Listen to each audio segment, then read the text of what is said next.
आज 23/11/2024 23 नवंबर 2024 मीठे बाबा के मधुर मुरली का मुख्य सार है।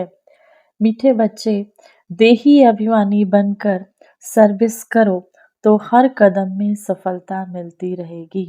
मीठे मीठे शिव बाबा के बच्चे, देही अभिमानी बनकर सर्विस करो तो हर कदम में सफलता मिलती रहेगी। अपने को आत्मा समझ, बाबा कहते हैं सर्विस करो, बाबा के इस ज्ञान मार्ग में सर्विस करो। अपने को आत्मा समझ शिव बाबा को याद करते करते इस ज्ञान मार्ग की सर्विस करो। प्रश्न है, किस स्मृति में रहो तो देह का भार नहीं आएगा? उत्तर, सदा स्मृति रहे कि हम गॉडली सर्वेंट हैं, शिव बाबा ने हमें चुना है। सर्वेंट को कभी भी देह का अभिमान आ नहीं सकता। जितना जितना शिव बाबा के योग में रहेंगे, बाबा की याद में रहेंगे, उतना देह का भार टूटता जाएगा। प्रश्न है, देह अभिमानियों को ड्रामा अनुसार कौन सा दंड मिल जाता है? देह के अभिमानियों को, जो देह भान में रहते हैं, बाबा कहते हैं उनको ड्रामा के अनुसार कौन सा दंड मिल जाता है? उत्तर, उनकी बुद्धि में ये ज्ञान बैठता ही नहीं है। साहूकार लोगों में धन के कारण देह का अभिमान रहता है, इसीलिए वह इस ज्ञान को समझ नहीं सकते। यह भी दंड मिल जाता है।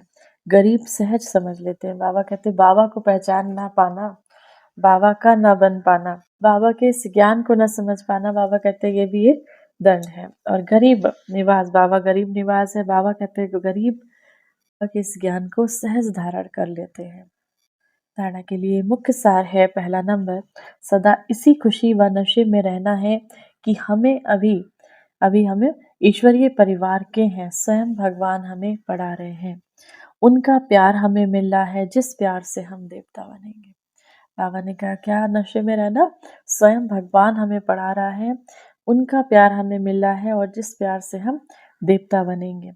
इस बने बनाए ड्रामा को एक्यूरेट समझना है। इसमें कोई भूल हो नहीं सकती। जो एक्ट हुई वो फिर रिपीट होगी। इस बात को अच्छे दिमाग से समझकर चलो तो कभी गुस्सा नहीं आएगा।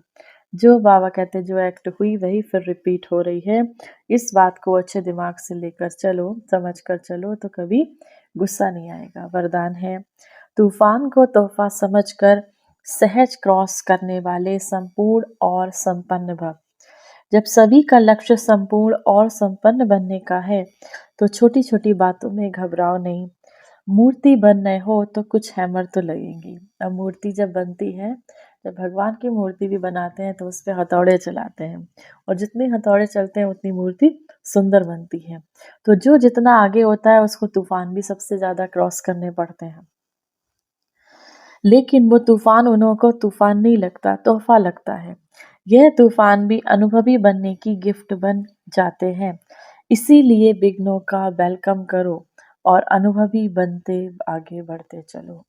इसीलिए विघ्नों का वेलकम करो, विघ्नों का स्वागत करो और अनुभवी बनकर आगे बढ़ते चलो। स्लोगन है, अलबेलेपन को समाप्त करना है। आलस, अलबेलापन एक ही स्वरूप है, तो अलबेलेपन को समाप्त करना है तो 100 चिंतन में रहते हुए 100 की चेकिंग करो। अलबेलेपन को समाप्त करना है, स्वयं का चिंतन करते हुए स्वयं की चेकिंग करो कि हमारे में कौन सी कमी कमजोरियां रह गई जिसे हम बाबा की याद से निकाल सके। आज की मुरली से सम्मान का अभ्यास करेंगे। मास्टर सर्वशक्तिमान विघ्न विनाशक आत्मा हूँ। मैं मास्टर सर्वशक्तिमान विघ्न विनाशक आत्मा हूँ। 1 मिनट के लिए शक्तियों के सागर शिव बाबा की याद में अपने मन बुद्धि को स्थिर करें। आइए कुछ समय परमात्मा स्नेह में ऐसे समा जाए कि मेरा बाबा ही मेरा संसार बन जाए। सर्वप्रथम स्वयं को मस्तक के मध्य चमकती हुई आत्मा स्वरूप में स्थित करें।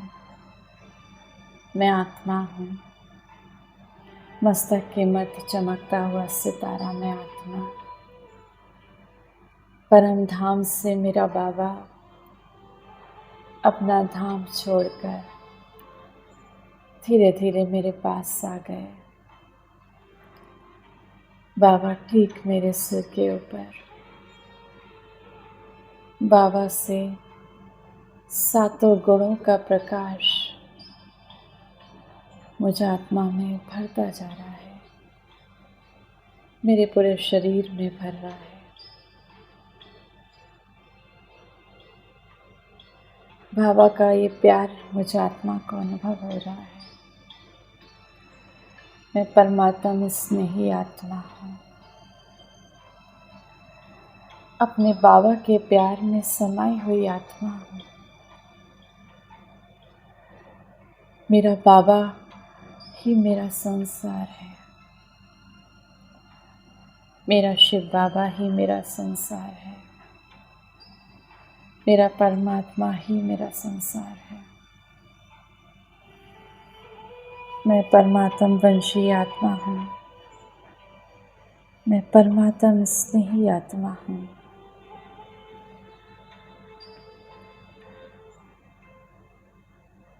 मैं परमात्म के प्यार में रंगी हुई, परमात्मा के प्यार में पलने वाली आत्मा हूँ। मैं परमात्मा की छत्र छाया में रहने वाली आत्मा हूँ। बाबा से आता ये प्रकाश मुझे परमात्म प्रेम का अनुभव करा रहा है। मैं आत्मा इन सांसारिक बंधनों से मुक्त होती जा रही हूँ।